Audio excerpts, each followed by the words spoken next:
Olá, senhoras e senhores, muito prazer. Estamos aqui no No Fix, No Profit.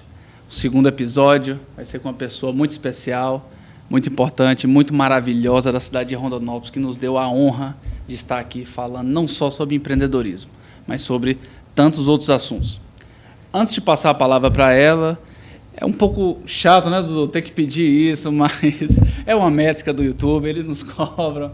Se inscreva no canal, dá um like, ative o sininho, pede o pessoal para compartilhar. Quanto mais assuntos sobre empreendedorismo, que é o que move esse país, melhor. Mas o palco aqui é dela, não é meu. Eu estou aqui somente para aprender e para ouvi-la. Senhoras e senhores, Yuli Rios, muito prazer. Prazer, gente, tudo bem? Meu nome é Yuli, tenho 29 anos, sou formada em administração pela UFMT, antiga UFMT, agora atual UFR. E hoje atuo no ramo, né? Tenho uma empresa de joias, uma representação, na verdade, de uma marca de joias aqui na cidade. Trabalhei um bom tempo online e agora estamos com a nossa loja física bem novinha, acabou de sair do forno. Estamos bem felizes e aí, estamos caminhando, né?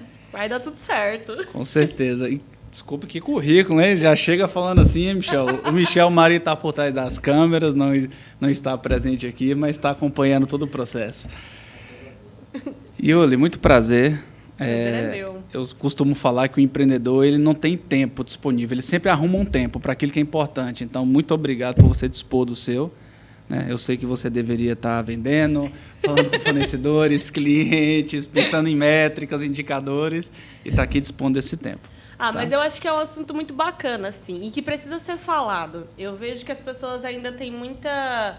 Se fala muito, mas se sabe pouco sobre esse assunto. Então, eu acho que quanto mais a gente trazer pessoas que realmente estão ali no dia a dia, mais conhecimento a gente vai trazer à tona, né? E isso é importante. Então, conhecimento nunca é demais, já diziam nossos mestres lá na universidade, e é sempre bom a gente estar retomando esse tema.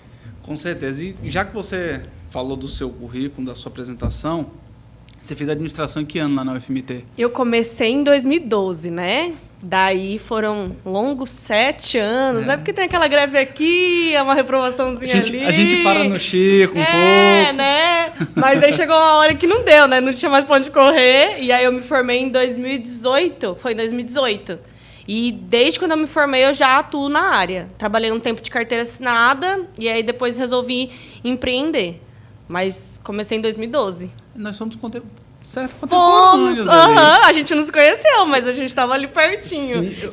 O Michel já estava lá também, eu não tinha encontrado ele ainda, estava todo mundo por ali. Ah, você encontrou o Michel depois da graduação? Depois da graduação. Na verdade, eu encontrei o Michel durante a graduação. Mas ele namorava uma outra menina e eu tinha acabado de ficar solteira. Mas ele morava numa república que eu sempre ia, nas festas da faculdade, essas coisas. E aí eu já tinha visto ele umas 2, 3 vezes lá, mas eu achava assim, né? Que não tinha futuro, eu vi aquele menino lá meio perdido. Não chamou muita atenção, como muito chama hoje, né? Deixa quieto. E aí, num belo dia, em 2018, em maio de 2018, a gente se encontrou numa reunião da Atlética. Nós dois éramos diretores e eu fui uma das pessoas que fui contra ele entrar na Atlética, porque eu achava que ele era muito bagunceiro, muito festeiro, que não ia dar certo. E aí a gente se encontrou numa reunião da Atlética. E aí foi um primeiro beijo e nunca mais. Estamos aí até hoje. Inclusive nos negócios, né? Graças a Deus, ele é meu parceiro. Que bom. Porque assim, você falou que fez administração lá e tem uma diferença muito grande, principalmente ali na UFMT, que hoje é a atual UFR, que não é uma crítica, mas é um pouco do sistema brasileiro. Ele não prepara, de fato, inclusive a nossa graduação, Administração e Economia, para a economia real, né? Para o empreendedorismo de base. Então, tudo isso, eu queria que você falasse qual que foi a diferença da teoria na graduação para, de fato, a prática. Teve uma diferença muito grande ou não teve? Ou você sentiu muita dificuldade? Então, Saul, eu tive muita boa sorte de ter mestres que já atuavam na área de empreendedorismo. Então, eles trouxeram muito essa prática, porque o nosso curso era um curso novo na faculdade. Quando eu entrei, a minha turma, se eu não me engano, era a 4ª ou a 5ª. Então, eram professores que já tinham empresas aqui na cidade, que já entendiam. E eles sempre fizeram muita questão de abordar esse assunto e mostrar para a gente como é na prática. Mas dentro da faculdade a gente nunca consegue ver tudo. não dá. Depois que a gente vai para a prática mesmo, que a gente vê como é que a banda toca. Então, assim, eu tive bons exemplos, mas ainda hoje tem muita coisa que, se eu não vou estudar em particular, se eu não vou buscar outras referências, a gente se perde. Mas, assim, a base, eu tive uma boa base. Por ser uma universidade federal, né? Isso eu agradeço, assim, porque eu acho que a educação da Universidade Federal, ela é muito além. Então, ela te prepara realmente. E eu tive esses mestres que já tinham essa vivência, então foi um pouco mais fácil, digamos assim. Sim. Mas você acha que isso foi uma particularidade do seu curso, da universidade, ou você acredita... Eu acho que foi uma particularidade do meu curso. Do seu curso. Porque eu vejo essa dificuldade na maioria dos outros cursos da Federal. Então, que não prepara pro empreendedorismo, né? Porque, assim, todas as profissões, se a gente for parar para analisar, uma hora você vai ter que comercializar, vender, atender um cliente, fazer uma cobrança.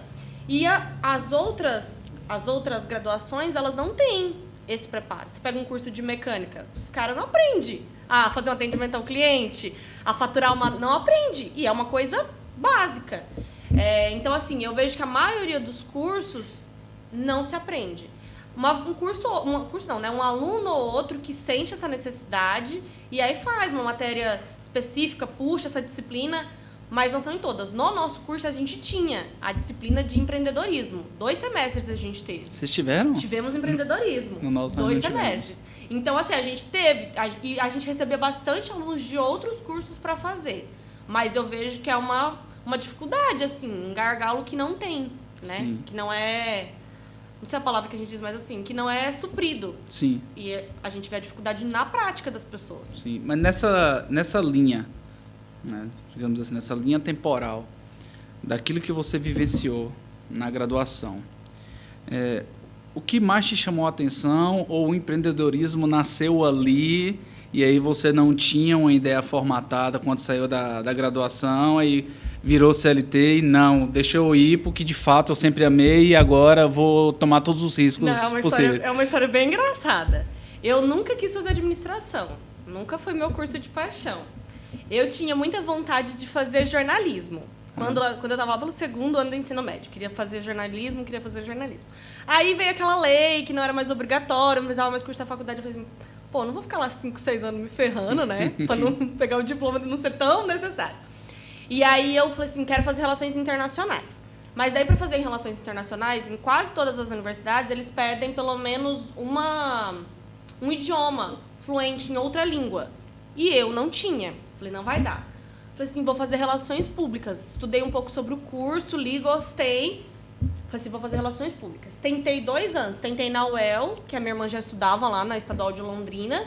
Tentei no Mato Grosso do Sul, que é onde eu tinha família. E não tentei aqui porque eu não queria por nada no mundo ficar aqui. Nunca quis. Tá. Tentei 2 anos, não passei. Aí no 2º ano a minha mãe falou assim, ou você vai para uma universidade ou não dá, porque alguma coisa da sua vida você precisa fazer. Daí eu falei, então tá bom. Falei assim, então aí era na época do SISU, né? Acho que ainda até hoje. Eu coloquei como primeira opção fora, coloquei relações internacionais e coloquei administração aqui. E aí a minha nota não deu para relações internacionais e eu tive que fazer administração. E eu acho que como terceira opção eu ainda passei para economia. Foi economia ou contábeis agora, não lembro. Aí eu falei assim, cara, vou fazer administração, porque daí eu pensei, eu acho que dá mais campo, depois para me escolher melhor o que eu queria. Mas eu lembro assim, Sal, nos primeiros 2 anos da faculdade, não era aquilo que eu queria. E como era aquelas matérias mais comuns, matemática, estatística, português, nossa, aquilo para mim era maçante demais ir para a universidade. Foram 2 anos terríveis. Terríveis. E assim, eu estava passando por alguns problemas familiares, a minha mãe estava com depressão, transtorno. Então foi bem difícil. Eu trabalhava, tinha que sustentar a casa e ainda tinha que ir à noite para a faculdade. Então tinha dia que eu não conseguia tomar banho, ia para a faculdade, tinha dia que eu chegava, não dava tempo de comer porque eu estava muito cansada, ia dormir. Passamos. Depois desses 2 anos que começou a entrar as disciplinas afins mesmo do curso. E aí foi quando eu comecei a me apaixonar pelo curso. Que daí eu comecei a ver que o curso era um curso interessante e ia me dar muito campo, eu ia poder atuar em muitas áreas. quando eu estava mais ou menos no 4º semestre, que a gente começou a estudar sobre empreendedorismo, entender as funções da empresa, tudo. E aí foi nessa época que começou a me despertar a vontade de ter o meu negócio. Eu sempre tinha isso assim na cabeça. Eu queria ou ter o meu próprio negócio ou ocupar um cargo de renome, assim. Eu falava pra minha mãe, eu não quero ficar o tempo inteiro trabalhando pros outros, e se eu ficar, eu quero um cargo importante, um cargo de destaque. Quero ser uma executiva de sucesso. Exato, numa grande companhia. Porque eu acho que eu tenho capacidade para isso. Então, eu comecei... Aí, foi os 2 últimos anos da faculdade, eu levei a sério mesmo, assim. Eu estudei, foi os anos que eu tirei notas melhores e tal. Me formei, eu comecei a trabalhar numa empresa privada da cidade, mas na época da faculdade, os meus estágios já foram na área. Então, eu trabalhei na prefeitura, no setor de alvará, depois eu trabalhei numa fábrica aqui da cidade, na área de comunicação, e aí fiz os outros 2 estágios não remunerados também nessa área administrativa. Eu já saí, tipo assim, uma semana antes de eu me formar, eu já consegui emprego. Eu era assistente administrativo. Fiquei quase 2 anos nessa empresa. Saí. Daí eu fiquei assim, meio perdida. Ajudei minha mãe no negócio dela. E aí eu fui dar aula. Aí foi um outro lado da administração que eu me apaixonei, que é a área de docência. Mas eu dava aula para jovens na área de administração também. A gente tinha 2 turmas. Era uma turma voltada mais para estoque, esses processos mais afins, assim, mais chato. E uma área... operacional chata, isso, que tem que a ser parte feito. operacional, e uma outra turma voltada mais para a área de empreendedorismo mesmo. Aí eu me apaixonei e, em seguida, eu já conheci a marca. Na verdade, a marca da minha irmã. A minha irmã, que é design, é a dona da marca. E aí eu recebi o convite para representar aqui. Mas, assim, desde o meio da faculdade, mais ou menos, eu já despertei essa vontade de ou ter o meu próprio negócio ou ocupar um cargo importante. Entendi. Isso que eu ia te perguntar. A loja, como que está hoje? É a loja própria, franquia? Foi sua irmã que criou? A marca é dela? Plano de expansão? Conta pra gente os planos. Vamos lá. A marca é da Carla, minha irmã. Ela é formada em arquitetura e urbanismo. Essa marca é uma marca que já existia em Florianópolis, de uma outra dona. E aí ela passou por alguns problemas e resolveu vender. A Carla era uma das revendedoras dela.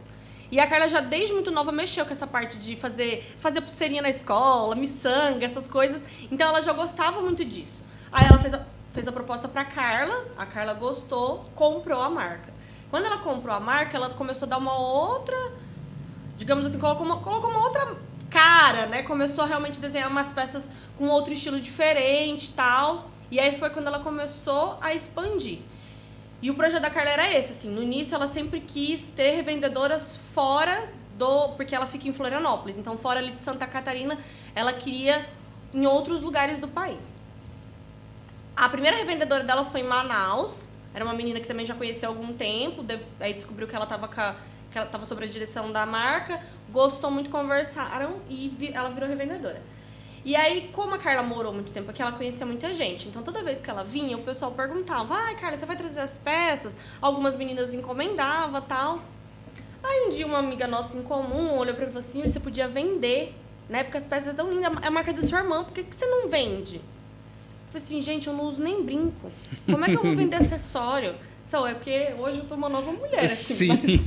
Mas há uns 3, 4 anos atrás, meu esposo tá aqui, não me deixa mentir. Oh, coitado de mim, gente. Não. Então ele tem participação nisso. Muito importante. E aí eu não usava nem brinco direito. Eu falei assim, gente, não, esse negócio de acessório não é pra mim, não entendo nada. Esse negócio de ficar combinando cor e tipo de pedra. Eu falei assim, não. É muito trabalho, né? Não, eu falei, não, deixa quieto mesmo, eu vou fazer outra coisa.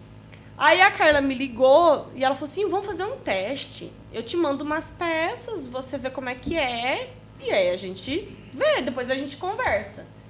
E foi assim, ela mandou, a primeira venda que eu fiz foi um sucesso. Aí, tipo, até eu vendi umas 4, 5 vezes, daí eu falei pra ela, Carla, eu não quero mais não, vamos arranjar uma outra pessoa. Eu passo os clientes e tal, eu falei, mas não...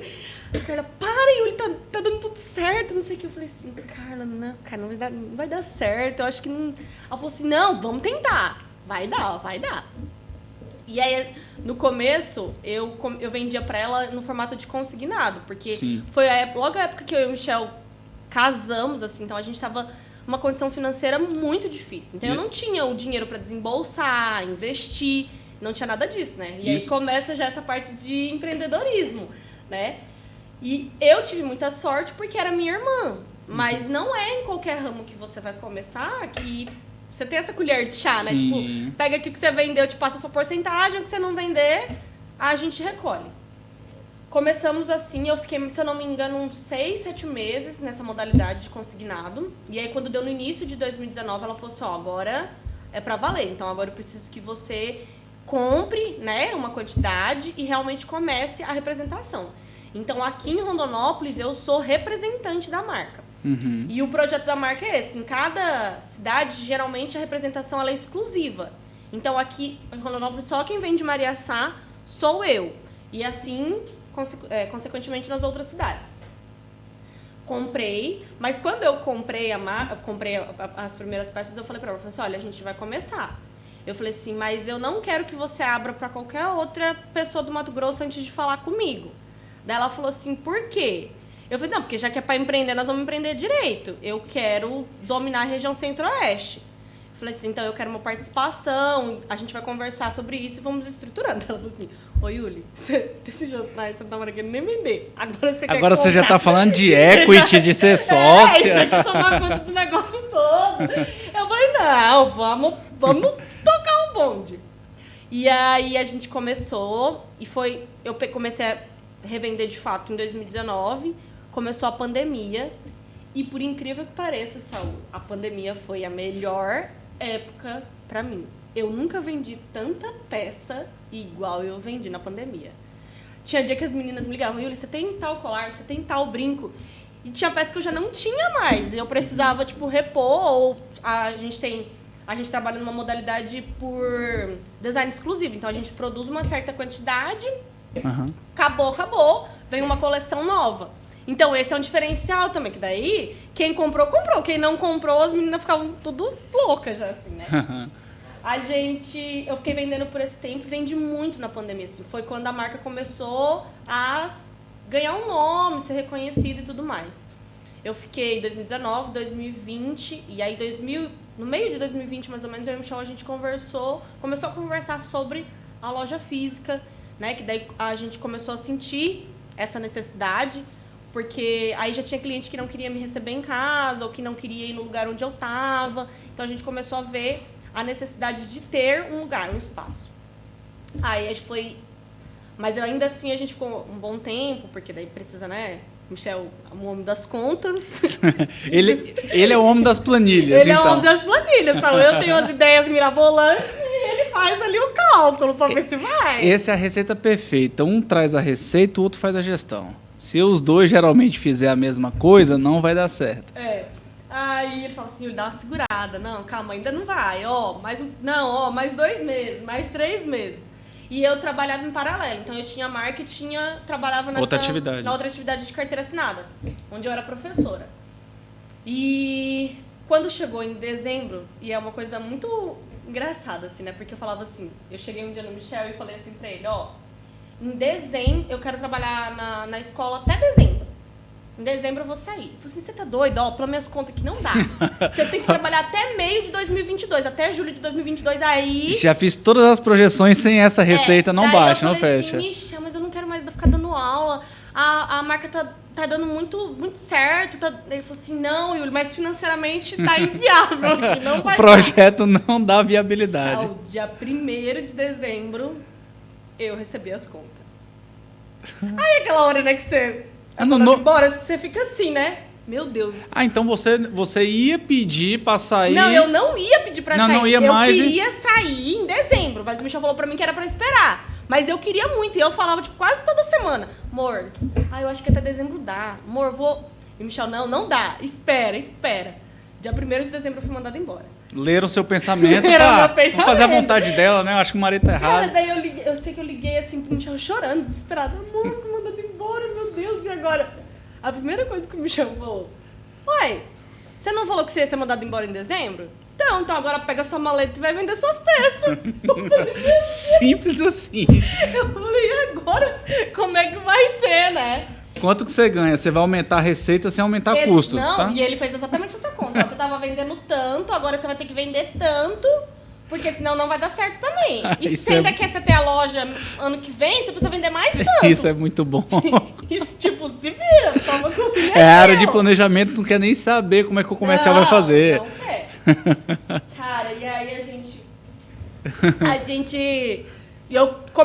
Daí não tinha, né? Era Maria Sá de manhã, de tarde, à noite, de madrugada. Na hora que o cliente ligava, eu tava indo fazer visita, mostrar peça. Eu fiquei assim, fomos viajar, tudo. E aí eu sentei com a minha irmã lá e falei, professor, quero montar a loja. O que eu preciso? Ela falou assim, não, a revenda continua sendo sua, a preferência para você... E aí eu te dou a preferência no estado e a gente vai conversando e visualizando como é que a marca vai se desenvolver. Quando a gente começou a desenhar mais ou menos o projeto da loja, se eu não me engano, em maio. Foi maio, né? Mais ou menos, amor? Acho que foi. Foi. Março, maio. Foi quando a gente começou a comprar as coisas, montar projeto, tudo. Não, o projeto começou acho que em março. E aí... Maio, comprar as coisas. Isso. E aí quando foi 8 de julho... Desse ano, inauguramos a loja. Então, mas a nossa loja não é uma loja de vitrine, a gente é um espaço com uma outra amiga minha também, que é empreendedora na área alimentícia. Então, a gente fez um espaço conjugado e tá dando super certo, assim, porque as clientes dela vão no ateliê, as minhas clientes vão no espaço dela, já útil ali, o útil com o agradável. Uhum. É um espaço super aconchegante, elegante, a coisa mais linda. E... estamos aí, então foi esse caminho. Então, é importante falar sobre crises. Sim. Nessa trajetória sua que iniciou em 2018 para valer início de 2019. Uhum. Né? Porque isso é próprio do capitalismo. Uhum. O capitalismo passa por constantes crises a cada 30 anos. Nós vimos isso na faculdade, né? Isso é um dado estatístico, isso vai acontecer, por N motivos. E uma frase que todos nós já ouvimos muito, é no momento de crise que o dinheiro muda de mãos. Então, quando você fala que na pandemia foi o ponto alto do seu negócio, o que me faz pensar que a crise não se abate por todos os setores. Está aqui você empreendedora, microempreendedora, que está atuando na cidade de Rondonópolis com um projeto de extensão para todo o Centro-Oeste, né? Poderia ficar em casa com medo da Covid, poderia ficar em casa, meu Deus do céu, realmente vai dar errado, vou voltar para minha aula, botar o rabinho entre as pernas e voltar para minha aula, né? Mas seu marido virou para você e falou assim, ó, sua meta agora é essa. Corre, vamos trazer a receita e vai vender. Eu não queria tocar nesse assunto agora, mas já que você falou de pandemia, isso não associa um pouco à política também? Porque, assim como nas crises, muitos empreendedores, muitas pessoas físicas, elas param, né? Eu vou parar, o Rick Chester fala isso, eu vou parar e vou esperar a crise passar. Na política, as pessoas não têm feito isso também. Vou ver qual vai ser o próximo presidente da República para ver se de fato vale a pena investir no Centro-Oeste. Se não for um candidato que eu acredite que não vai prejudicar a minha empresa, eu não vou investir. Se for, eu invisto. Você não concorda comigo, e aí aqui é um debate de dois empreendedores, que as constantes crises que sempre vão acontecer, e a política brasileira, que acontece de 4 em 4 anos, também sempre vão acontecer, elas influenciam, mas elas não determinam, porque tem pessoas que acham que determinam e não só influencia. Concordo. Eu penso o contrário, influencia de fato, mas não determina. Você concorda, discorda? O que você acha? Eu concordo, eu sou a prova viva disso. Tudo indicava para mim parar. Porque todo mundo ficou em casa, teoricamente ninguém comprava nada, ninguém gastava dinheiro. E comigo foi totalmente ao contrário. Eu não me dei esse luxo. Eu não podia me dar esse luxo. E agora está acontecendo a mesma coisa. Várias clientes minhas, vários amigos chegam e falam: mas vamos esperar, né? Vamos esperar passar para ver o que vai ser, como que vai acontecer. Cara, eu não posso parar 2, 3, 4 meses e ver qual que vai ser o próximo presidente. Independente, eu não posso, eu não tenho essa estrutura, essa condição, esse capital para isso agora. E eu ainda falo mais. Eu acho que se não é nós, esses microempreendedores, nosso país estava mais ferrado ainda. Porque a gente sabe que a gente não pode parar. O grande empresário, ele ainda tem essa condição, né? Porque ele tem esse dinheiro, alguns têm aquele dinheiro reserva de dar uma... Segura ali, investe aqui, vamos... A gente não, a gente precisa do pouco todos os dias, porque é o nosso pouco que vira muito. Sim. Então a gente não pode se dar o luxo de esperar para ver se vai ser Lula, se vai ser Bolsonaro. Não temos. E se a gente não acorda todos os dias... o Michel, ele entra no serviço às 8. A minha loja também abre às 8, mas para minha loja abrir às 8, eu tenho que sair de casa às 7 horas. Eu tenho que acordar às 6h30 e o Michel tá dormindo ainda, descansando, porque ele tem essa vantagem da carteira assinada, eu não tenho. E se eu não saio e não vou fazer, ninguém vai fazer para você. Ninguém vai fazer, entendeu? E não vai parar, minhas contas vão chegar, meus boletos vão chegar, eu vou precisar comprar peça. Então, eu acredito assim, que realmente é igual você falou, influencia, mas não determina. E quem leva essa responsabilidade maior somos nós, os pequenos. Porque se a gente não fizer realmente... Porque assim, não desmerecendo o trabalho das grandes empresas, dos grandes empresários, eles são muito importantes. Mas aquele dinheiro pequeno ali que está correndo todos os dias, eu acho que posso estar falando mentira. Estão aí vocês economistas para me corrigir. Mas que eu acho que a boa parte sai de nós, dos micros. Então, a gente não tem essa escolha. Não é uma escolha. Eu não vou te corrigir, eu vou ratificar e olhando para você, olhando para a câmera. Michel, economista, sabe bem disso. Isso é um dado do Sebrae, que eu acredito que o IBGE também mensurou esses dados, junto com o Sebrae. Isso não é sua opinião, não é a minha opinião, não é do Dudu, não é do Mike, é do Michel. 85%. Esse é o dado, 85%. É muita coisa, então. É mais do que eu imaginava. Dos empregos no país é gerado pelos pequenos e médios empresários. E entre 83% e 87% das empresas no Brasil, elas morrem antes de completar 10 anos. Ou seja, são os pequenos que mais sofrem, só que em contrapartida são eles que mais entregam. Sim. São eles que mais empregam no país. O grande empreendedor, palmas para ele. Todos nós temos uma história, né? Então, e nós também queremos nos tornar um grande no futuro. Mas exatamente. A gente tem que passar pelo processo. A gente passa pelo processo. A gente não pode dar um salto no processo. Sim. E também, por isso que eu te trouxe aqui, nós conversamos nos bastidores, nós estamos trazendo pessoas como você para poder falar sobre isso. Para poder mostrar, porque parece que só quem tem autoridade é o cara que fatura R$1 bilhão por ano. Não, né? não é. E não é. Por quê? Porque os números mostram que não. Né? Os números definitivamente eles mostram que não.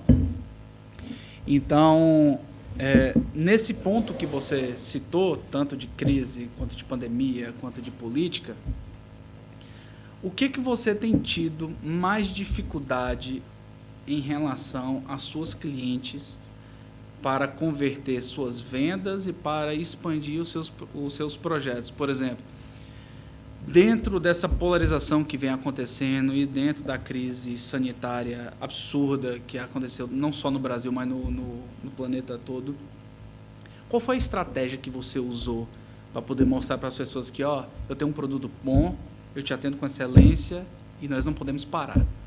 Ou não? Foi na garra, na coragem? É engraçado essa pergunta, assim, porque realmente foi na garra, na coragem. Porque no começo, Saul, até eu achei que eu ia ter que parar, que não ia dar.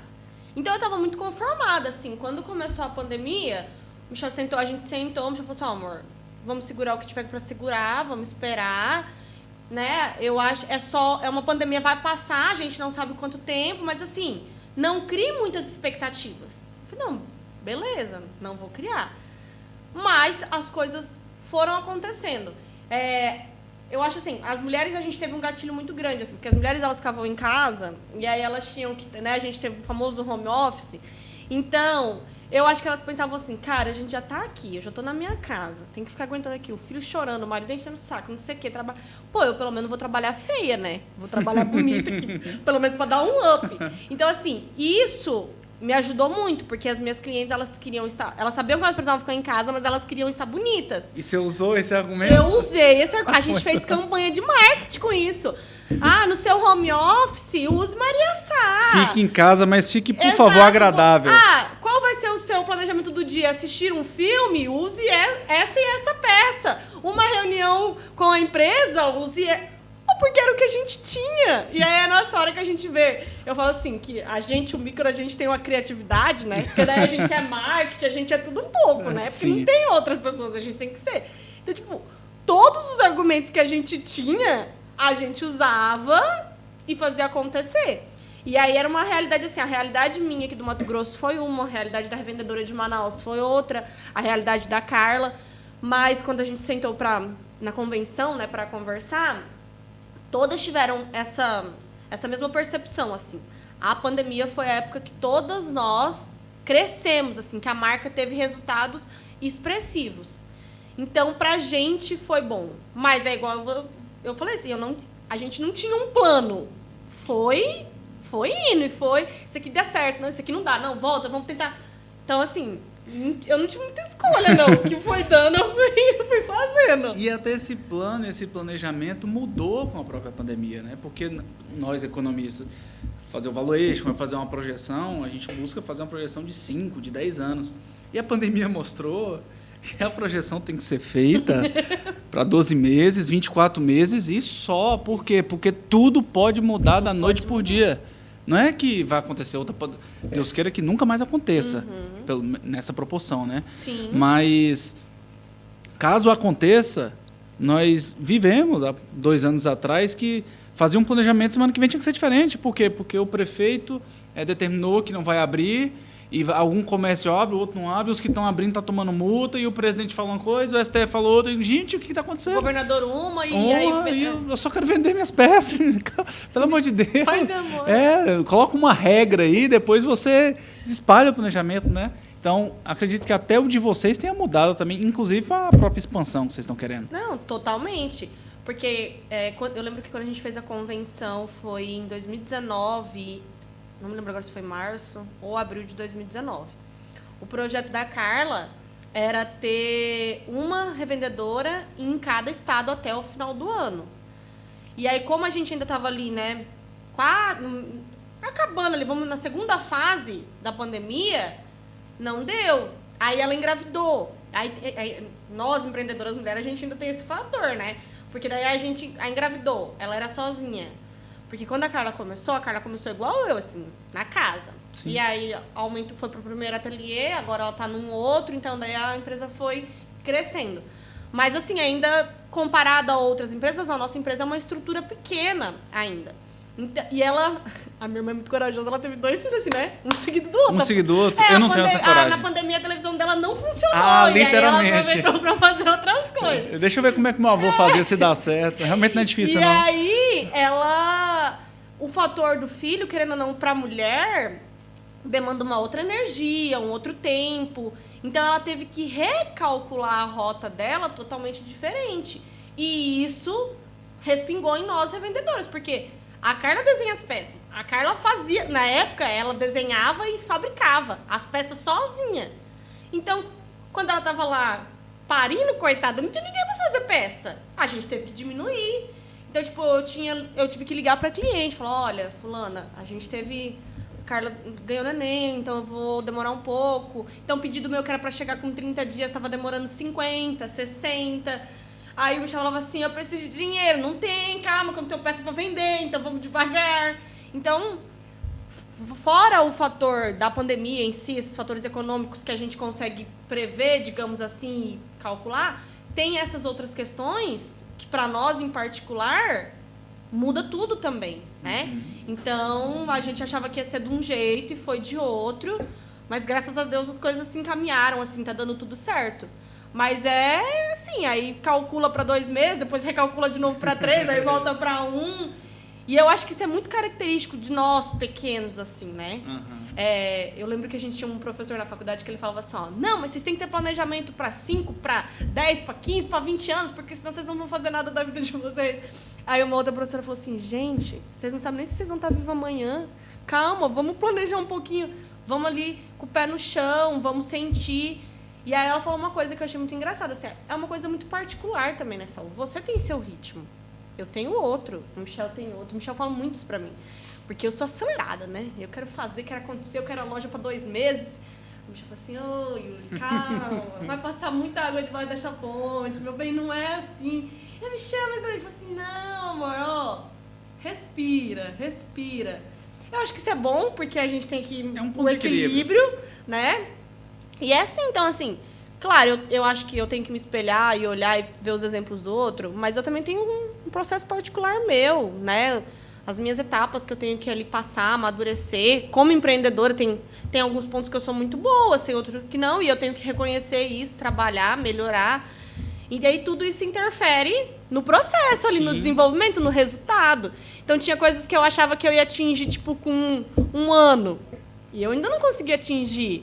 E não é porque eu sou fraca, porque eu sou ruim. Não, cara, é porque não chegou meu tempo ainda. Tem a maturação. Sim, eu tenho escutado muito e coloquei no carrinho para comprar o livro da Ana Beatriz, uma médica, psiquiatra, não sei se você conhece. Não. Ela ajudou a produzir aquela série chamada Pacto Brutal, do assassinato da filha da Glória Pérez. Uhum, eu já ouvi falar, mas eu não conheço a fundo. Eu comecei a ler muito, né, sobre as obras dela. Por quê? Porque ela é médica e eu estava buscando entender o que de fato faz você ser muito acelerado ou na sua cabeça você ser muito lento, né? Se isso é a falta das coisas não acontecerem conforme nós queremos, no tempo que nós queremos, ou é uma condição humana nossa. E aí, lendo sobre isso, pegando outras referências, eu entendi que, de fato, cada um tem um ritmo. Nós não podemos... A pergunta que nós temos que fazer é como que eu quero estar daqui 20 anos?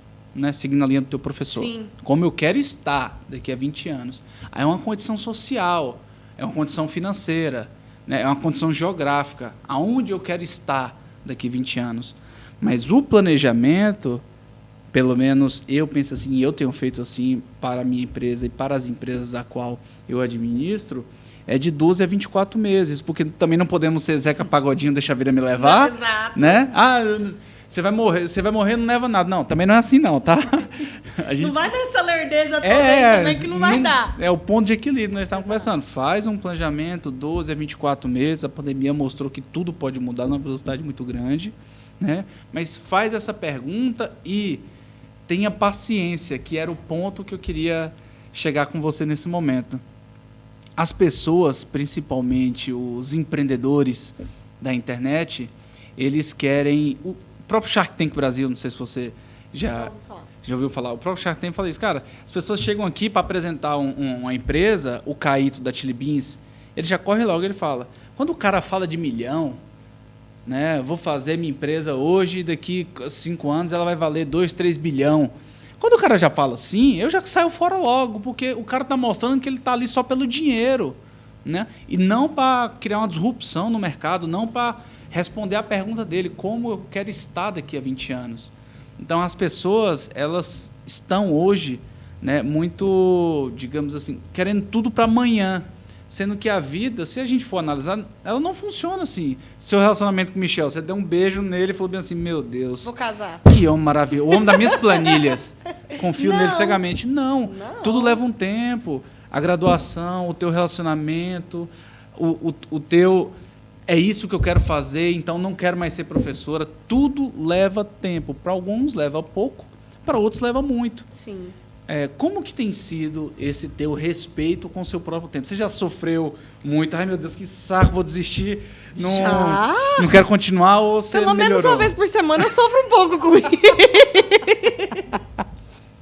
É verdade. E o homem das planilhas é o rapaz responsável por te acalmar também? Nesse Não ponto? necessariamente.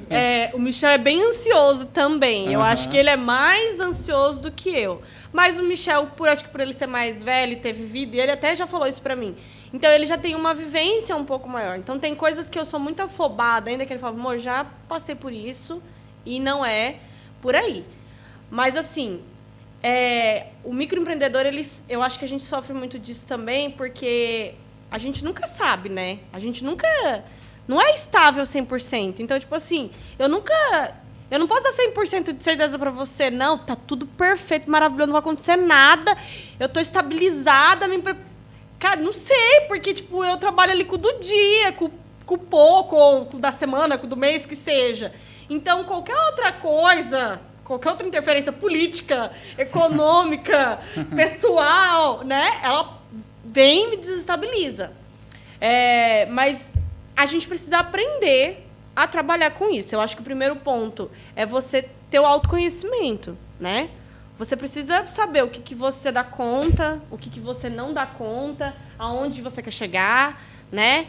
O que dá para você, né? Onde são seus limites, aonde não é. Eu acho que isso já é meio caminho andado, assim, porque daí você consegue estabilizar, né, alguns parâmetros.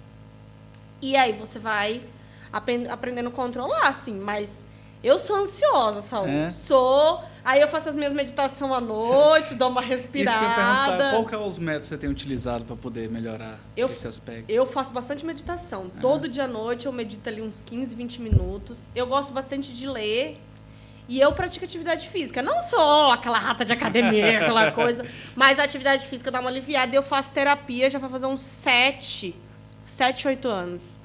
Então, assim, a minha terapeuta... Um beijo, Neiva, eu te adoro. Ela é maravilhosa para isso, porque... Tem dia que eu chego lá, Neiva, preciso fazer... Calma, Yuli, respira. Não é assim. Ou, mas o que você está fazendo? Por onde você está indo? E aí é um processo de autoconhecimento, né? Você precisa se conhecer para saber, porque tem gente que tá lá mergulhado, transbordando, afogando e, tipo, não sabe o porquê que tá. Por que tá acontecendo aquilo, como que... Então, quando você tira esse tempo para se conhecer, entender, conhecer a sua empresa, conhecer o seu negócio. Que é o que a gente chama de ócio criativo, né? Exato. Os marqueteiros usam muito isso. Ué, só quando eu comecei, eu não entendia nada de joia. Nada de nada. Eu não sabia a diferença de um cristal para uma pedra. Eu não sabia. Mas eu resolvi entrar nesse mercado. Então, eu tive que estudar. Porque eu preciso saber o básico, o mínimo, para mim tocar o meu negócio. E aí, tudo isso vai te ajudando a trazer essa estabilidade. Então, no começo, aconteciam coisas que hoje, quando acontece comigo, eu fico tranquila. Você já passou pelo processo? Já passei, exato. Né? Agora, depois que a gente abriu a loja, a gente está focando no processo de expansão do Centro-Oeste, que era o meu objetivo. Então, eu fiz a minha primeira revendedora lá em Mineiros. Ela liga para mim, Yu, tá acontecendo tal coisa, não sei o que, não vai dar certo. Aí ele respira, vai dar certo. Faz isso, que vai dar certo. E dá certo. Então, tipo, eu passei por os processos, eu conheci o caminho. Então, eu acho que tudo isso influencia, né? Você ter um momento para você se conhecer. Eu acho que o parceiro é fundamental. Não querendo encher a bola do Michel, mas já enchendo assim. Eu acho que tem uma pessoa ali do seu lado que está caminhando com você, que te escuta, que te entende. É muito importante, porque... Ninguém vai sozinho. Ninguém chega sozinho. Ninguém chega sozinho em lugar nenhum, né? Eu tenho excelentes parceiros, tanto na vida, mexer na vida emocional, mas também parceiros de negócio. E saber ali do processo, entender. Você acredita que o acúmulo de funções, porque você mencionou, né? Nós, empreendedores, fazemos tudo. Eu tenho que ser o marketing, eu tenho que ser o comercial, eu tenho que ser o administrativo, planejamento estratégico, analisar as variáveis macroeconômicas que vai afetar meu negócio, enfim. Hoje é você e o Michel que faz isso, ok. Mas você acredita que o acúmulo dessas funções ajuda a aflorar essa ansiosidade? Você acredita que o empreendedor, quanto mais ele evoluir, mais ele tem que montar um processo e acreditar nas pessoas que estão ali no processo? Porque estou te perguntando isso porque eu passei por isso. Eu sempre tive uma linha mais comercial, né, desde sempre, e um relacionamento com o cliente, só que eu queria ser o cara do financeiro, eu queria ser o cara do planejamento, ou seja, eu queria ser tudo. E eu entendi que, primeiro, homem só faz uma coisa, bem de cada vez. Segundo, que isso é importantíssimo, ainda bem que você aprendeu isso. Sim, estamos aqui para reconhecer nossas falhas, tá? E admiti-las. Esse é o primeiro ponto, isso é da nossa base genética dos homens. Vocês que estão em casa tentando fazer tudo, acredite, nós nascemos com isso, não faça. Não vai dar. Não vai dar certo, não conheço um case de sucesso que deu certo. Só que nós temos que fazer no início, ok. Só que mais importante do que fazer é montar o processo, né? E trazer pessoas que façam e acreditar nelas. Porque tem pessoas que pegam mais rápido, tem pessoas que demoram um pouco mais de tempo. Sim. Só que se você fica dando pitaco no marketing, fica dando você nunca vai crescer. Né? Então, o Guilherme Belchimol da XP Investimento, nem CEO ele é mais. Flávio Augusto da WhatsApp, nem CEO ele é mais. Né? Podia citar vários outros aqui. Então, hoje, eles saíram porque eles passaram por esse processo, só que tem uma diferença do empresário empreendedor, que tem aquele cara que ele quer fazer tudo, ele quer pegar tudo para ele. Quem paga a conta sou eu. Só vende, eu que dou orçamento. Traz para mim que eu fecho o orçamento. O marketing, e essa postagem, eu tenho que aprovar. Se você ficar eternamente nisso, talvez você vai se frustrar, vai ficar cada vez mais ansioso. Cada vez mais. Eu pago esse tanto de gente aqui e eu faço tudo, é claro. Você não deixa ninguém fazer nada. A gente passou por isso no processo de evolução da marca. A minha irmã ela é uma excelente designer, as peças são lindas.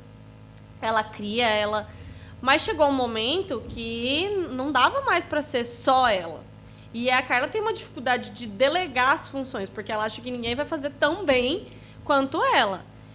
E aí eu chamei ela para conversar e falei assim, você solta ou a gente quebra. Não dá.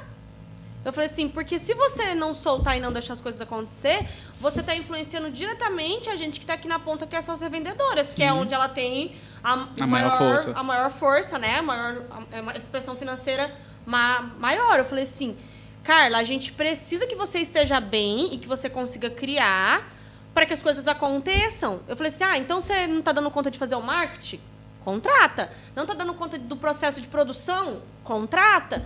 Mas a Carla ela demorou, se eu não me engano, um ano e meio para aceitar e delegar. Delegar funções. Então, assim, mais ou menos do maio, abril desse ano, que daí agora as coisas estão fluindo com maior facilidade porque ela está delegando. Então, ela agora começou a estabelecer os setores, dividir as coisas. E aí eu vi o tanto que ela sofreu. Eu já tinha uma noção disso, porque a gente já aprende isso um pouco na faculdade, mas aí a gente volta naquele ponto inicial. Não são todos os cursos, não são todas as profissões que se aprende isso. Minha irmã é formada em arquitetura e urbanismo. Ela é uma excelente arquiteta, designer, ela é muito boa no que ela faz. Mas ela não aprendeu essa função aí. E aí ela... Sente uma certa dificuldade. Se lascou, coitada. Porque assim, enquanto não deu errado de verdade, porque a Carla teve uma estafe, assim, ela passou mal, teve que ir para casa tomar remédio. Enquanto ela não ficou muito ruim, então ela teve que passar por esse processo, né? Sim. E aí eu acho que essa parte é importante. Então, assim, até um certo ponto, a gente precisa e não tem condição de delegar. Não dá, tem que ser tudo a gente, porque a empresa é pequena.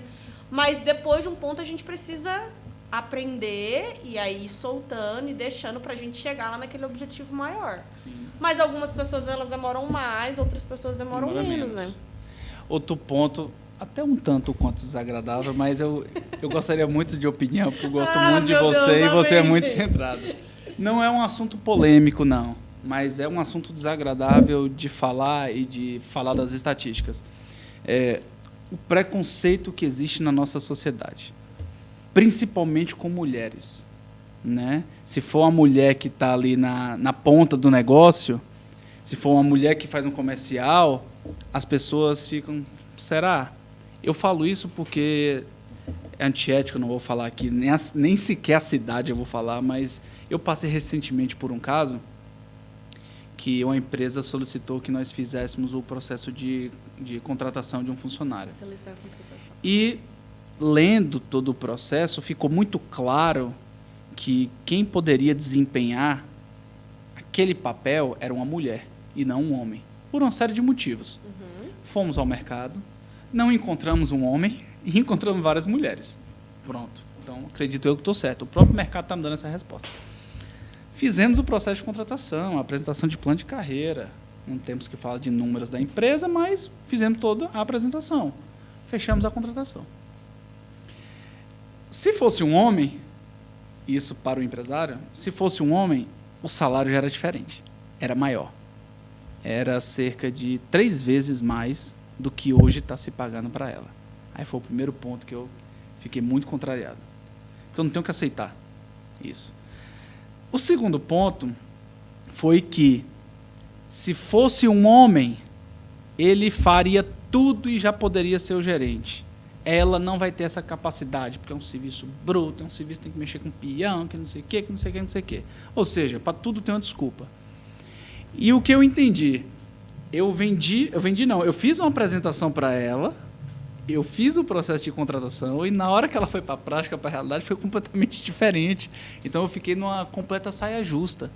Aí eu percebi, será que isso acontece somente nesse caso específico ou isso acontece de forma corriqueira na nossa sociedade? Você, como mulher, ou na parte comercial, ou na parte administrativa, ou para tomar uma alavancagem no banco, qualquer situação que você tenha vivido nesses últimos anos, você sentiu preconceito da outra parte? Muito. Como que você reagiu? E eu ainda sou uma mulher negra, né? Sim. E olha que eu não sou tão negra, mas eu sou uma mulher negra, então o meu preconceito foi ainda maior. Eu passei por 2 situações assim, bem marcantes. A primeira foi em sala de aula. Eu fui assumir uma turma e aí eu cheguei, os alunos naquela bagunça, e eu dava aula para adolescentes, assim. Então, eles estão na flor da idade e tal.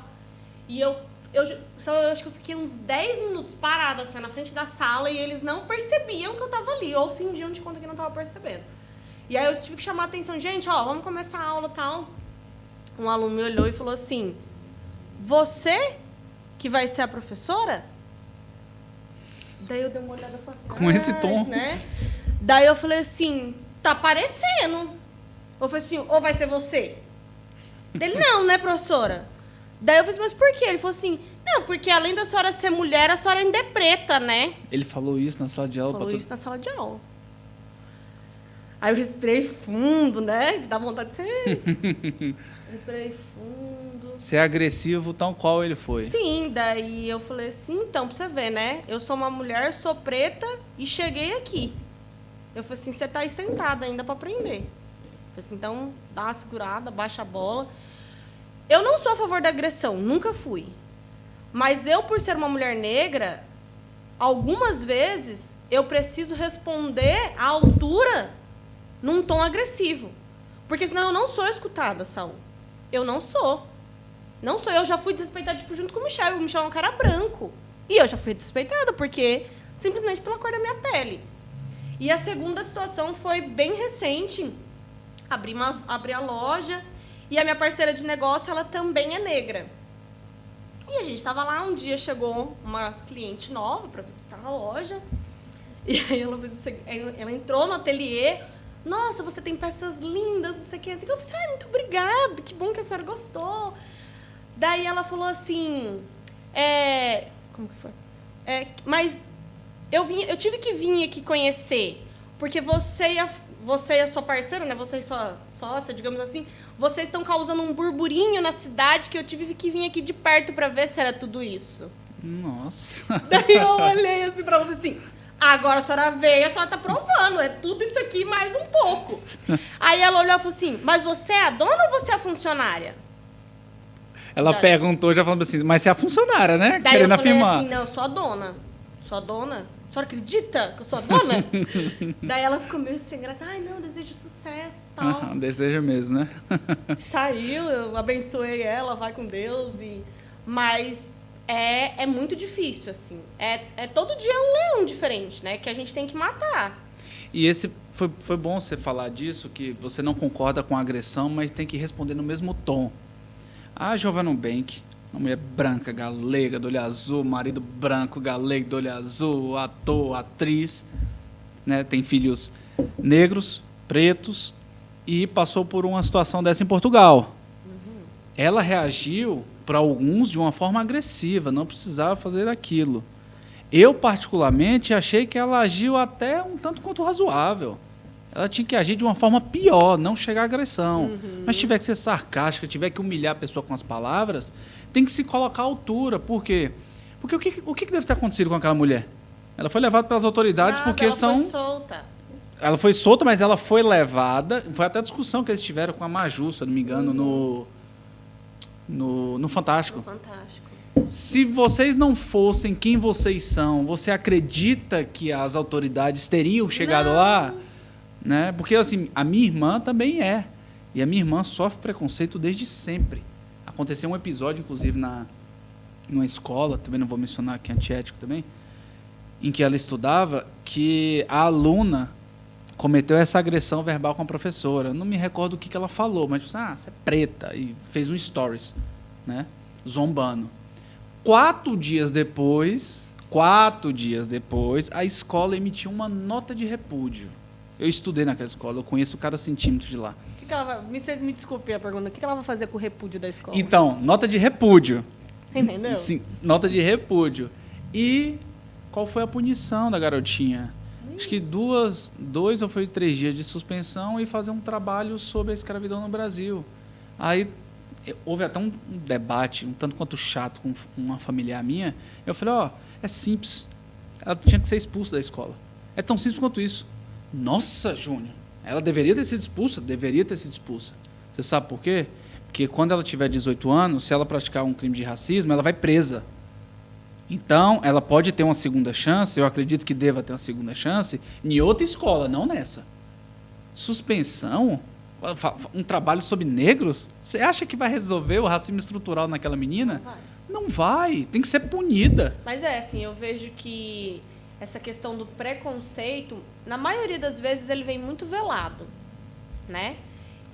Eu, por ser uma mulher negra, né, empresária, enfim, eu acho que já passou, já deu o que tinha que dar.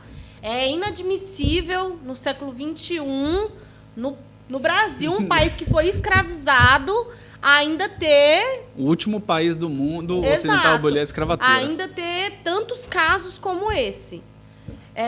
Mas eu acho assim, a gente, é igual eu te falei, eu até tive uma atitude, às vezes a gente precisa se impor de maneira agressiva. Se nós que sofremos essa agressão, a gente não aprender a se impor, se defender, se colocar, se defender, não vai acabar. Não vai continuar por muito tempo ainda, né? E acontece muitos casos. Às vezes acontece a maneira como a pessoa te olha, sabe? Fica nítido, o jeito né? que ela se comporta. Eu já cheguei em lugares as pessoas se afastarem, sabe? Então, assim, são pequenas coisas que o outro fala assim, não, imagina, isso é coisa da sua cabeça. Não, isso não é coisa da minha cabeça. Eu passo por isso todos os dias. Eu sei. Eu tenho essa experiência, eu tenho essa vivência. Pro outro pode parecer uma coisa pequena, mas não é. Porque ele não sofre, né? Não é, mas assim, uma coisa eu digo, né? Independente se é uma mulher negra ou uma mulher branca, a gente não pode se amedrontar diante dessas situações. É muito importante a mulher, ela entender o papel, entender a importância dela e lutar, e estar ali à frente, brigar, né? Não falo nem brigar, acho que brigar é uma palavra errada. Mas dialogar realmente, buscar esse espaço dela dentro da sociedade. Porque esse espaço é nosso. Cara, eu trabalho tão bem quanto você. Eu mereço receber o mesmo tanto que você. Né? Se a gente for analisar bem, eu te coloquei no mundo. Pô, eu sou uma mulher, a mulher que coloca os homens no mundo. Então, por que tem essa diferença? Né? Mas eu vejo assim, isso é uma coisa que precisa ser trabalhada lá no núcleo familiar. Né? De dentro para fora. A sociedade está do jeito que está, porque, infelizmente, as criações, cada dia que passa, estão pior. Então, se você não aprender a criar... Esses dias o Michel conversou sobre isso, né? O Michel falou assim, amor, quem pare os homens são as mulheres. Então, se a nossa sociedade está tão machista assim, é porque as mães estão criando os filhos desse jeito. Eu conheço muita mulher machista. Exato. Acredito que você deve conhecer também. Então, se a gente não mudar a criação familiar lá dentro de casa, o problema não vai resolver. E aí as nossas mulheres vão continuar sofrendo esse tipo de preconceito. Então, assim, primeiro eu acho que a gente não tem que se amedrontar. A gente tem que receber o nosso lugar de direito. Cara, eu mereço estar aqui, eu posso estar aqui, eu sou capaz de estar aqui. E desenvolver um bom trabalho. Você fica mais chateada ou isso é uma demonstração assim, cara, pensando bem, aquele aluno, desculpa a expressão, aquele aluno babaca que falou aquilo para mim, ele está na condição de aprendiz e eu de professora. Então, ele é menor do que eu naquela posição. Então, não vou ficar triste? Ou não? Isso te abate muito ainda? Não me abate. Eu não fiquei triste por ele, aluno, ter falado. Eu fico triste por comentários desse tipo ainda existir. existirem. Entendeu? Porque só, eu sei que ele fez aquele tipo de comentário porque ele foi criado, ele aprendeu. Teoricamente, aquilo na cabeça dele faz sentido, tem razão. Entendeu? Então, a gente vê... Aí, são nesses tipos de comentário, nesse, do aluno, nesse, da cliente, que a gente vê ainda o tanto que a gente precisa evoluir. Como que o processo lá, ali dentro de casa, alguma coisa está errada. Alguma coisa está errada. Né? Então, eu não fico chateada com a pessoa em si. Eu fico chateada que essa etapa não foi pulada. Né? E uma coisa que ainda vai acontecer novamente, né? Hoje a gente falando de racismo, de preconceito, hoje tem a final da Copa do Brasil, do Corinthians e Flamengo, e o Corinthians, eu me recordo, jogou ali com o Boca Juniors, na Libertadores, esse ano, e teve um episódio lá de um torcedor, os argentinos, eles deixam claro, né, boa parte deles, ele imitou um macaco, o cara foi conduzido para a delegacia lá em São Paulo, foi ouvido, liberado. No jogo na Argentina, o mesmo cara fez a mesma coisa. Aí parece que a torcida do Corinthians soltou sinalizadores, que não pode, tomou uma multa de R$300 mil. O cara que praticou racismo, é o mesmo jogo, é a mesma situação, tá lá, imitando macaco para todo mundo ver. Até hoje. Assim, que sociedade é essa, meu? Um sinalizador levantou aqui, ó, para cima. R$300 mil o clube tem que pagar, e aquele cara lá que devia estar preso. Isso, são regras diferentes para as mesmas situações. Sim, o que tem acontecido na política também, exato. Né? Exatamente. Dudu, estamos chegando à nossa hora? Quantos minutos? Tem 15 minutos. Deixa eu primeiro agradecer aqui, né, Yuli, nesse espaço maravilhoso aqui. Nós estamos em Rondonópolis. Tá? Não estou na Bahia, tivemos a oportunidade de falar com a Yuli. Não estou me despedindo, só estou... eu quero mais... Ainda tem papo ainda, gente. Tem mais 3 minutinhos de papo, mas eu queria agradecer ao Eduardo Arantes, ao Mike, né, do podcast aqui, do Share Podcast, por ter proporcionado toda essa estrutura, ter sido tão gentil. Verdade. De me permitir que eu traga você para contar a sua história maravilhosa e ser, né... Nós estamos aqui, não estamos no podcast, né? Parece que eu estou em casa aqui. Em casa, de cervejinha, boa. água com gás. O maridão tá ali também tranquilo, tomando uma cervejinha, né? Dando joinha, tá? Falar um pouco dos nossos patrocinadores também, né, Dudu? Por favor. É eles que acreditam no nosso negócio. Zoom Experience, localizado em Barreiras, do meu primo, meu amigo, meu irmão Vinícius. Se você quiser comer um sushi, Uli. Vou lá. Não vai lá. Por quê? Porque lá eles vendem uma experiência de sushi, não é sushi. Nossa, agora por isso que o nome é Zoom Experience. Vamos amanhã já. Vamos pegar o voo e vamos. Avistão Brasil, do nosso querido Felipe Gama, trazendo os melhores preços e condições para o mercado de São Desidério. Fix Investimentos está por trás também. Georreferenciar, que está no país inteiro de uma forma extraordinária, o trabalho que o Murilo vem fazendo. E a 3S Solar, que, pelo amor de Deus, quem não tem energia solar ainda está rasgando dinheiro, me ajuda a te ajudarem. 3S Solar, do empreendedor. Um dia vocês vão ter a oportunidade de conhecer meu amigo maravilhoso, Gabriel. E passou ali a Barros Automecânicas. Só gente boa. Só gente boa. Se vocês não conhecem, vocês têm que conhecer. Lugar de gente honesta, entrega rápida no serviço do seu carro, Michel. Tá, já tem um lugar para levar o seu carro depois da depreciação que sempre acontece com eles. Yuli, para a gente continuar e finalizar, nós temos mais 10 minutos.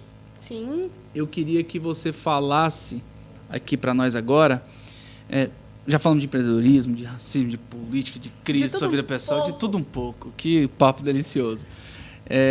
Qual é o ponto-chave, se é que existe um ponto-chave? Porque, para mim, todos os departamentos são importantes. Mas, para você, qual o departamento que, não pelo seu talento e sua vontade, mas que você acredita que o empreendedor, para os empreendedores, os pequenos empreendedores que estão em casa nos assistindo, devam focar? É na parte de brand, da marca, construir uma marca, ou é na parte comercial? Primeiro você traz o dinheiro para depois você arrumar a casa, ou na parte de gestão, contas a pagar, contas a receber, capital de giro, taxa de lucro, taxa de investimento, fluxo de caixa projetado, DRE, ou de tudo um pouco? Não é que o comercial, pelo fato de ser vendas, é o mais importante, ou não, você tem que ter uma marca forte, você tem que ter um bom atendimento. Qual que é o principal ponto da empresa que você acha que o empreendedor que está em casa assistindo tem que focar nesse primeiro momento? Eu acho que de tudo um pouco, mas aqui em Rondonópolis, que eu vejo que faz total diferença, estavam conversando sobre segunda-feira, né, amor? É o atendimento ao cliente. Atendimento, né? Gente, eu vim de fora, né? Eu sou do Mato Grosso do Sul, em Campo Grande. E olha que eu vim muito nova para cá. Eu tinha uns 8, 9 anos, mais ou menos.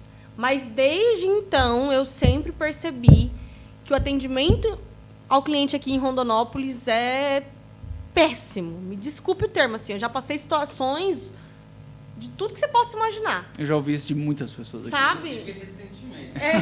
Inclusive recentemente. Assim, então... E eu posso falar isso para você de boca cheia, Saul. Esse não é o mal da minha loja. As minhas clientes, elas chegam na loja, elas são tratadas da melhor maneira possível. A gente tem ali um vinho... Gente, vocês que não foram no Maressá ainda, aproveitem. Vão tomar um vinho comigo, tomar um espumante, tomar um café. Por favor, tomar né? uma cerveja. Você escolhe. O que você quiser, você vai chegar lá e você vai tomar. E se talvez tiver o Michel lá, vai ter uma pessoa completamente agradável que sabe tratar o cliente, então, assim, não só você. Eu acho que o atendimento ao cliente é uma coisa... Porque, assim, o cliente é a nossa galinha dos ovos de ouro. O seu negócio só existe... Porque você tem cliente. Porque você tem cliente. Então, é a sua obrigação, é primordial você dar o melhor atendimento possível. O cliente ele tem que entrar na sua loja ou receber o seu serviço e ver que aquela foi a melhor experiência. Então, eu costumo falar para os meus clientes, né? Que eu não vendo um acessório, uma semijoia, uma pulseira, um brinco. Eu vendo uma experiência. Então, quando a minha cliente ela vai colocar, ela comprou. Isso, e eu falo de boca cheia, porque você pode perguntar para qualquer cliente minha. Ela pode comprar um acessório comigo hoje ou ter comprado comigo lá há 3 anos atrás. Quando ela coloca o acessório dela, ela vai lembrar da experiência Maria Sá. Porque é essa experiência que faz ela voltar. Eu tenho clientes que estão comigo desde o começo. Eu tenho clientes que compram comigo todos os meses. E para você ter uma noção, nós temos coleção nova todos os meses. Então tem cliente que tem uma conta, tem coleção, ela tem todas as peças. E elas compram porque elas se sentem felizes. Eu tenho cliente que vai lá, às vezes elas vão para não comprar nada, mas para sentar ali na minha loja e ficar comigo conversando, tendo essa experiência. Então, não importa se o seu cliente vai entrar na sua loja hoje e vai comprar 1.000 ou se ele vai comprar R$1. Ele precisa ser bem tratado, independente. E isso não acontece aqui em Rondonópolis. Eu vejo que a nossa cidade oferece milhares de cursos de atendimento ao cliente, atendimento ao público. Você precisa fazer isso. Mas não funciona. As pessoas ainda pecam em relação a isso. Então, todos os setores, todas as funções são importantes. São. Mas a nossa empresa ela só existe, ela só está de pé porque eu tenho cliente. Então, tenha um bom atendimento. Faça valer a pena. Porque então, senão não vai adiantar você ter sua empresa de investimento, não vai adiantar eu ter minha empresa de...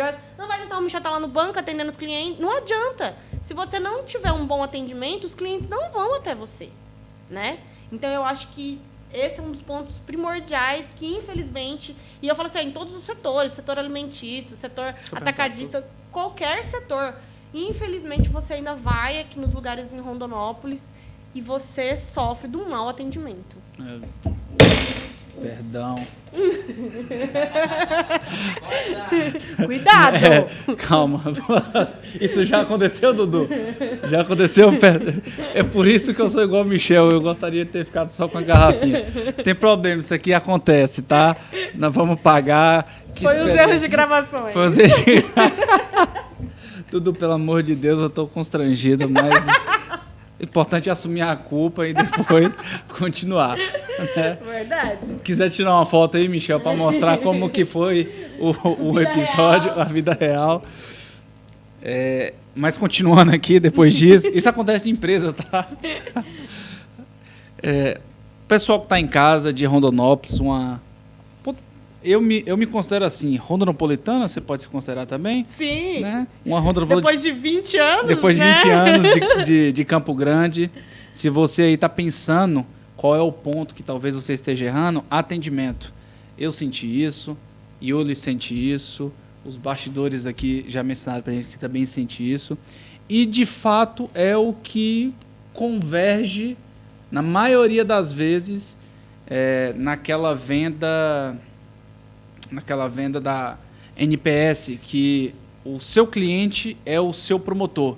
Ele ficou tão satisfeito que ele mesmo promove o seu negócio. Que é o que aconteceu recentemente, que eu chorei bastante, o Coldplay. O que o Coldplay faz nos seus shows, aquilo não é só uma música boa, aquilo é uma experiência. É uma experiência, né? Exato. Eles vendem completamente a experiência, que eu me arrependi de não ter pegado o carro e ido para o Rio de Janeiro com a Alessandra. Porque Nós nos arrependemos também. se arrependeram também, mas você viu, amanhã, tá? Vai abrir para comprar em São Paulo, Rio de Janeiro e Curitiba. Coldplay. Amanhã, 9 horas da manhã, no nosso horário aqui. Então, assim, Por favor, você achar garante. eu amo os caras, eu acompanho eles desde 2004. Eu vendo 2 Maria Sá mais pra gente puxar. Por favor, joga na planilha lá o que é necessário para poder ir. Mas assim, por que eu vou? Vai ser em março. Por que eu vou? Justamente por isso. Porque a experiência que eu tive... Eu acompanho uns caras, eu amo eles, escuto desde 2004. A experiência que eu tive... Até comentei isso com o Dudu em off. Vendo o show do Rock in Rio, pô, eu e minha esposa, nós choramos a noite inteira. E não foi um choro de arrependimento. Foi porque foi maravilhoso. Os caras cantaram em português. Né? Não é qualquer show. Exato. Então, eu até falei, eu brinquei com minha esposa, com a Alessandra, eu falei, ela ia agora para Imagine Dragons, semana que vem em São Paulo, e também foi adiado. E ela ficou muito triste, ficou com vontade de chorar. E aí o Coldplay abriu, eu falei, talvez seja Deus dando uma segunda oportunidade. Ela falou, eu quero ver qual vai ser sua desculpa agora. Aí eu falei, eu quero viver essa experiência, não haverá desculpas dessa vez, né? Então, realmente, a experiência de um bom atendimento, ele transcende todos os níveis de empresa. É porque eu vejo assim, as pessoas... é só uma venda. Eu vou vender aqui, pronto, acabou. Nunca é só uma venda, Saul. É igual você falou, aquele cliente, ele vai virar o seu promotor.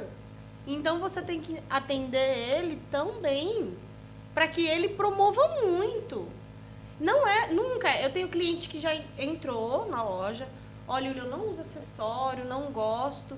Nossa, mas eu me senti tão bem que eu gostei tanto. Eu vou falar pra minha filha vir aqui comprar um brinco, uma pulseira. Vou chamar... Eu tenho clientes que não compram, mas vêm com outras pessoas que compram porque gosta. Então, nunca é só uma venda. Nunca é. E é difícil as pessoas entenderem isso. E é tão fácil de fazer, né? É difícil fazer em escala. Porque você precisa de pessoas que atendam conforme você atenderia. Mas se você é pequeno, é fácil. É fácil você fazer, é fácil dar atenção, é fácil não só vender o produto, mas entender o que o seu cliente está querendo, está precisando. É verdade. Yuli, nosso tempo esgotou, né, Dudu? Então, eu estou me recuperando. Ele está assustado com o copo aí. Eu estou assustado não, porque... Não é por isso, é porque... A gente já está falando em empreendedorismo, um copo se quebra no nosso planejamento. Não imaginei que seria materializado isso aqui.